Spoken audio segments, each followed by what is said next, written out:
अध्यक्ष महोदय, लक्षवेधी क्रमांक 1. अध्यक्ष महोदय, वितरित केल्याप्रमाणे. अध्यक्ष महोदय, अत्यंत महत्त्वाची लक्षवेधी मी आज या ठिकाणी लावलेली आहे. अध्यक्ष महोदय, आपल्या राज्यामध्ये तांडा, वाडी, वस्ती, गावापासून दूर असलेल्या ज्या वस्ती आहेत त्या वस्त्यामध्ये अनेक लेकरं शिकत नव्हते किंवा शिक्षणापासून दूर होते. राज्याने चांगला निर्णय घेतला त्यावेळेस आणि या वस्तीतले लेकरांना शिकवण्याचा एक निर्णय घेतला आणि वस्ती शाळा उघडल्या. आणि त्या वस्ती शाळेतले शिक्षक त्या गावामध्ये जे काय शिक्षित शिक्षक आहेत, म्हणजे जे काय शिक्षित तरुण असेल किंवा तरुणी असेल त्याला त्या ठिकाणी लावण्याचं काम केलं. साधारण हे प्रक्रिया घडली 2001 मध्ये. 2014 मध्ये याच शिक्षकांना DTEDची शिक्षण प्रशिक्षण देऊन ट्रेन केलं गेलं आणि जिल्हा परिषदेच्या माध्यमातून त्यांना 2014ला कायम केलं. अध्यक्ष महोदय, माझी विनंती अशी आहे की माझ्याकडे GR आहे अध्यक्ष महोदय 1 ऑक्टोबर 2024चा. त्यामध्ये असं म्हटलेलं आहे की 1/11/2005 पूर्वी पदभरती जाहिरात अधिसूचना निर्गमित झालेल्या प्रकरणी शासन सेवेत दिनांक 1/11/2005 रोजी किंवा त्यानंतर रुजू झालेल्या जिल्हा परिषदेतील सर्व कर्मचारी यांना राज्य शासनाच्या धर्तीवर जुनी पेन्शन योजना लागू करावी. तर हा GR यांना लागू होता अध्यक्ष महोदय, कारण यांची नियुक्ती 2005 पूर्वीची आहे. 2001ला हे लोक जॉईन झाले, 2014ला परमनंट झाले. पण जिल्हा परिषदेच्या शिक्षकांना जर हे लागू असेल, कर्मचाऱ्यांना लागू असेल तर हे पण जिल्हा परिषदेचेच आहेत, कारण जिल्हा परिषद ह्याला शाळेचेच अंतर्गत हे काम करतात. त्यामुळे माझा अध्यक्ष महोदय या निमित्तानं माझा प्रश्न आहे माननीय मंत्री महोदयांना आपल्या माध्यमातून की 1 नोव्हेंबर 2005 पूर्वी जाहिरातद्वारे नियुक्त कर्मचारी शिक्षक यांना शासनाने जुनी पेन्शन योजना लागू केली आहे, हे खरं आहे का? जर हे खरं असेल तर यांना का बरं नाही? दुसरा अध्यक्ष महोदय, सदरील वस्ती शाळा शिक्षक यांना शासनाने 2001 पूर्वी जाहिरातद्वारे नियुक्ती दिली आहे, हे खरं आहे का? मग हे जर खरं असेल मग जिल्हा परिषदेच्या लोकांना एक न्याय, हे पण जिल्हा परिषदेचे आहेत, यांना वेगळा न्याय कशामुळं? हाही माझा प्रश्न अध्यक्ष महोदय. दुसरा प्रश्न अध्यक्ष महोदय, या निमित्तानं सदरील शिक्षकांना 2009 मध्ये आपण प्रशिक्षण दिलं, हेही आपण दिलेलं खरं आहे का? जिल्हा परिषदेने सांगावं. मग हे खरं असेल तर मग हे का खरं नाही? यांना एक नाही त्यांना एक नाही असं कशामुळे अध्यक्ष महोदय? हे पण आपल्याच लेकरांना ट्रेन करतात. महाराष्ट्रात आज आपण जे शिक्षितचं प्रमाण वाढलं यामध्ये या वस्तीशाळा शिक्षकाचा मोठा वाटा अध्यक्ष महोदय. हे बिचारे गावातून दूर दरास खेडेपाड्यामध्ये वस्तीवर चालत चालत जातात, पाऊस ऊन वारा बघत नाहीत, त्या लेकरांना शिकवतात. तर त्यांचाही तो अधिकार आहे अध्यक्ष महोदय.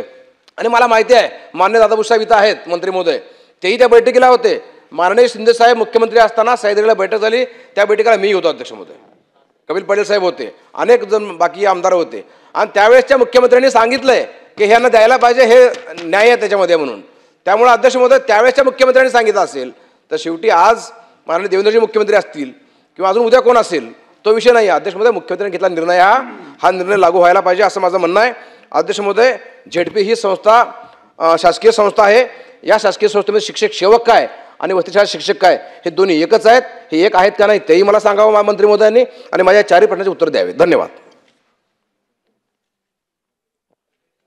अध्यक्ष महोदय, आपल्या राज्यामध्ये प्राथमिक शिक्षणाची व्यवस्था करण्यासाठी 2000 मध्ये आणि 2001 मध्ये त्या ठिकाणी वस्ती शाळा ही योजना सुरू करण्यात आली. सर्वसाधारणपणे आपल्या 2007-08 आणि 2010-11 या कालावधीमध्ये 6852 वस्ती शाळांचं त्या ठिकाणी प्राथमिक शाळेमध्ये रूपांतर करण्यात आलेलं आहे. अध्यक्ष महोदय, ज्या वेळेस या वस्ती शाळेंच्या संदर्भातला निर्णय करण्यात आला तर स्थानिक पातळीवरचं DED धारक असेल, त्यातही महिला असेल त्याला प्राधान्य देणं, किंवा मग 12वी ते जर उमेदवार उपलब्ध झाले नाही तर 12वी पास असलेल्या उमेदवाराला प्राधान्य देणं. ते पण जर स्थानिक पातळीवर उपलब्ध नसतील तर आजूबाजूच्या गावातनं घेणं आणि त्यांना त्या ठिकाणी या वस्ती शाळेमध्ये संधी देण्यात आली. अध्यक्ष महोदय, तदनंतर केंद्र शासनाने सर्व शिक्षा अभियान सुरू केल्याच्या नंतर या वस्ती शाळेंच्या योजनेचा समावेश शिक्षण हमी योजनेमध्ये करण्यात आला आणि माननीय उच्च न्यायालयामध्ये 2011च्या प्रकरणामध्ये या वसती शाळा निमशिक्षकांच्या निवेदनावर योग्य निर्णय घेण्याचे आदेश माननीय न्यायालयाने त्या ठिकाणी दिले। त्या आदेशानुसार 1/3/2014 अन्वये वसती शाळा जे कोण आपले स्वयंसेवक निमशिक्षक आहेत त्यांना जिल्हा परिषदेच्या प्राथमिक शाळांमध्ये प्राथमिक शिक्षक म्हणून सामावून घेण्यात आलेला आहे।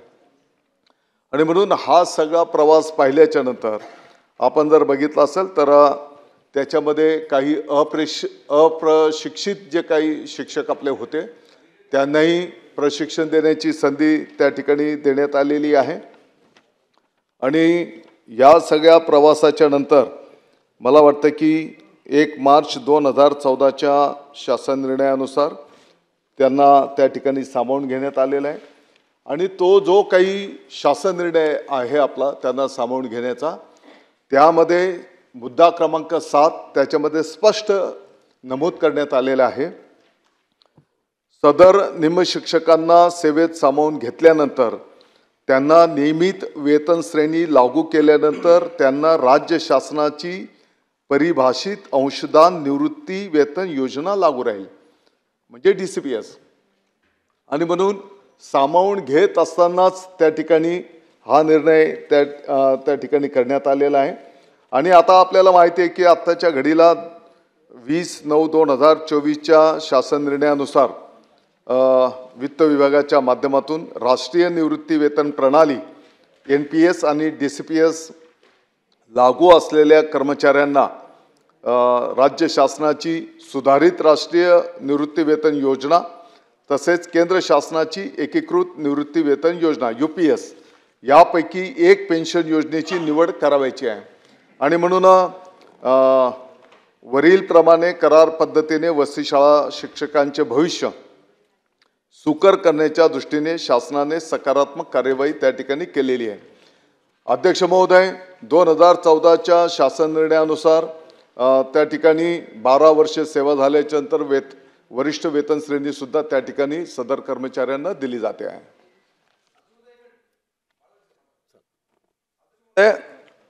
उत्तरामध्ये कसली सकारात्मकता नाही आहे, जे उत्तर लिहून दिलं नकारात्मक तेच ते बोलतायत। माझी विनंती अशी अध्यक्ष महोदय, शेवटी शासन हे जनतेच्या हितासाठी काम करतं, आपण जनहित बघितलं पाहिजे। आता हे काय म्हणतायत की त्यावेळेस आपण सांगितलं होतं की हे लागू होणार नाही म्हणून आपण घेतलं। अध्यक्ष महोदय, आपण कायमस्वरूपी अनुदानित म्हटलेलं आहे संस्थांना शाळांना परवानगी देताना, आपण अनुदानित करतो का नाही टप्प्याटप्प्यानं 20-20%? मग ते करतो हा का तुम्ही निर्णयावर बोट का ठेवताय?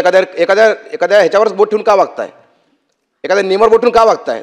जर इकडे फ्लेक्सिबिलिटी होऊ शकते संस्थांना, कायमस्वरूपी अनुदानित आपण शाळा उघडल्या त्यांना आपण अनुदान द्यायला चालू केलं 20-20%, ह्या बिचाऱ्यांनी काय काम पाप केलंय? ह्यांनी काय पाप केलं सांगा ना। आणि ह्यांना पण न्याय द्यायला पाहिजे। बरं, त्यावेळेसच्या मुख्यमंत्र्यांनी सांगितलं ना, शिंदे साहेबांनी सह्याद्रीमध्ये बैठकीमध्ये मिनिट्स काढा त्याची बैठकीचे, मी त्या बैठकीला होतो। जर मुख्यमंत्री मान्य करतात द्यायचं, तर आता शिक्षण मंत्री कसं काय नाही म्हणू शकतात? याचं उत्तर पाहिजे अध्यक्ष महोदय मला। मंत्री महोदय। अध्यक्ष महोदय, आपण जे काही संदर्भ देत आहेत ते निश्चितपणे तपासून घेऊ। मला वाटतं की या संदर्भामध्ये आपण बैठक घेऊ आणि वित्त विभागाचंही मार्गदर्शन घेऊन आपण पुढे मार्गक्रमण करू। चला। अध्यक्ष महोदय, या अनुषंगाने माझा जरा प्रश्न जिल्हा परिषद आणि माध्यमिक शाळांशी निगडीत आहे। विशेषतः 15 मार्च 2024ला जो नवा GR झाला त्या निकषानुसार शाळातल्या शिक्षकांची संच मान्यता होणार आणि ह्या संच मान्यतेमुळे जिल्हा परिषदेच्या ज्या शाळा आहेत त्यामध्ये किमान रत्नागिरी जिल्ह्यामध्ये 700 ते 800 शिक्षक सरप्लस होणार आणि वाड्या वस्त्यावरच्या शाळा पूर्णपणे बंद होणार आहेत। आमच्याकडे एक वाडी ते दुसरी वाडी गावामध्ये जात असताना किमान 2 ते 3 किलोमीटरचं अंतर आहे। इथं आमचे पालकमंत्री देखील बसलेले आहेत, त्यांनी देखील तिथल्या शिक्षकांना आणि तिथल्या मुलांना आश्वस्त केलेलं आहे। तर माझी ह्या निमित्ताने आपल्याला आग्रही मागणी आहे की नवीन संच मान्यतेचं जे धोरण आहे आपलं 15 मार्चचं ते रद्द करून 8 जानेवारी 2016चं GR होता त्या पद्धतीने संच मान्यता विशेषतः व्हावी। हे जर केलं नाही तर माध्यमिक शाळा जवळजवळ रत्नागिरीमधला विचार केला तर 61 माध्यमिक शाळा बंद पडणार आहेत। वेगवेगळ्या ठिकाणचा जर विचार केला तर 43 शाळा एक शिक्षिकी होणार आहेत। मग एका बाजूला आपण हिंदी शिकवावं, मराठी शिकवावं की इंग्लिश शिकवावं ह्या वादात आहोत, आणि एका बाजूला आमच्याकडे कुठच्याही शाळेत एकही शिक्षक नसलेल्या शाळा चालवायच्यात. तर कशा पद्धतीने ग्रामीण भागातल्या मुलांनी पुढं जायचं? म्हणजे ग्रामीण भागातल्या मुलांनी पुढंच जाऊ नये. इथं पालकमंत्री महोदय बसलेत, ते जिल्हा परिषदेच्या शाळेतले आहेत, मी जिल्हा परिषदेच्या शाळेत आहेत. त्यावेळी आम्हाला कलेचा शिक्षक होता, पीटीचा शिक्षक होता. आज हे सगळे शिक्षक रद्द होत आहेत आणि ग्रामीण भागातल्या शाळांचा दर्जा वाढला पाहिजे अशी जर भूमिका असेल तर हा तातडीने नव्या निकषाचा संच मान्यतेचा निर्णय शिक्षण मंत्री महोदय दादा भुसे साहेब अतिशय चांगल्या पद्धतीने काम करत आहेत. तर माझी ह्या निमित्ताने आग्रहाची मागणी आहे की हा निर्णय रद्द करून जुन्या पद्धतीने संच मान्यता किमान कोकणासाठी तरी व्हावी अशी माझी आग्रही मागणी आहे. अध्यक्ष महोदय, लक्षवेधीचा विषय वेगळा आहे आणि हा विषय अतिशय भिन्न आहे. तरी पण कुठलीही शाळा बंद होणार नाही याची शासन काळजी घेईल. तत्राप शेवटी शिक्षण हे आपण विद्यार्थ्यांच्यासाठी ते आपलं दैवत आहे, त्या दृष्टिकोनातून देत असतो. आणि म्हणून आपली सर्वांची पण जबाबदारी की पटसंख्या कमी होणार नाही, त्या दृष्टिकोनातून आपली सर्वांची सामूहिक जबाबदारी त्या ठिकाणी आहे. मला वाटतं की त्याही विषयांवर आपण भाष्य त्या ठिकाणी केलं पाहिजे. आणि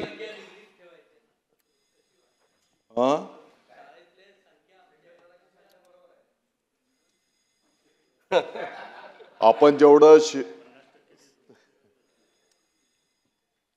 एवढं आहे की मी इथनं बोलू शकत नाही, परंतु माझी आपल्याला विनंती आहे. दादा बरोबर आहे ना?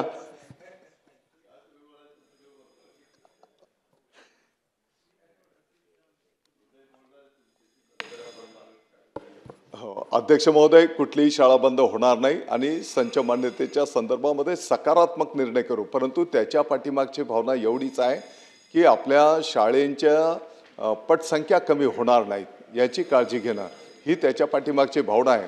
आणि सन्माननीय सदस्य महोदय या क्षेत्रातले तज्ज्ञ आहेत आणि म्हणून ते सुद्धा यासाठी आम्हाला सहकार्य करतील अशी अपेक्षा आहे.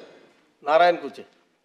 अध्यक्ष महोदय, लक्षवेधी शिक्षण विभागाशी संबंधित असल्यामुळं स्कोपच्या बाहेर जरी प्रश्न असला तरी मंत्री महोदयाला विनंती आमची, 11वीचा प्रवेश परीक्षाची कालची मुदत होती ती संपली. तुम्ही प्रथम आपण ह्याच वर्षापासून 11वीची प्रवेश प्रक्रिया सुरू करण्यात आली.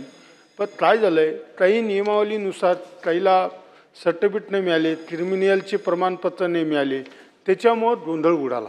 माझी अध्यक्ष महोदय आपल्या वतीने विनंती आहे मंत्री महोदयाला की 2-3 दिवस 11वीचे प्रवेशाची मुदत जर वाढून दिली ऑनलाईनची, तर मला वाटतं राज्यामध्ये जो विद्यार्थीमध्ये जो गोंधळ उडालेला आहे त्या गोंधळाला शासन विद्यार्थ्याच्या पाठीशी असं होईल. म्हणून माझी विनंती आहे मंत्री महोदय की 2 दिवस किंवा 3 दिवस ऑनलाईन प्रवेश प्रक्रियेला आपण मुदत वाढून द्यावा अशी विनंती मी आपल्यातर्फे करतो. धन्यवाद. अध्यक्ष महोदय, माझ्या माहितीप्रमाणे उद्याच्या प्रश्नोत्तरांमध्ये पहिल्या 12मध्ये 8-10 प्रश्न हे शिक्षण विभागाशी संबंधितच आहेत आणि म्हणून प्रत्येक मुद्द्यावर आम्ही उद्या उत्तर देऊ. तत्राप 11वीची प्रवेश प्रक्रिया पहिल्यांदा अध्यक्ष महोदय संपूर्ण राज्यामध्ये ऑनलाईन त्या ठिकाणी देण्याचं प्रस्तावित करण्यात आलं आहे. आणि ही वस्तुस्थिती आहे की काही तांत्रिक मुद्दे मध्यंतरीच्या काळात आल्यामुळे काही अडचणी निर्माण झाल्या होत्या, परंतु आत्ताच्या घडीला 5 लाखाच्या पुढे विद्यार्थ्यांना त्यांना अपेक्षित असलेले कॉलेजेस त्या ठिकाणी उपलब्ध करून देण्यात आलेले आहेत आणि कोणीही विद्यार्थी प्रवेशापासून वंचित राहणार नाही याची शासन काळजी घेईल. तेच ना.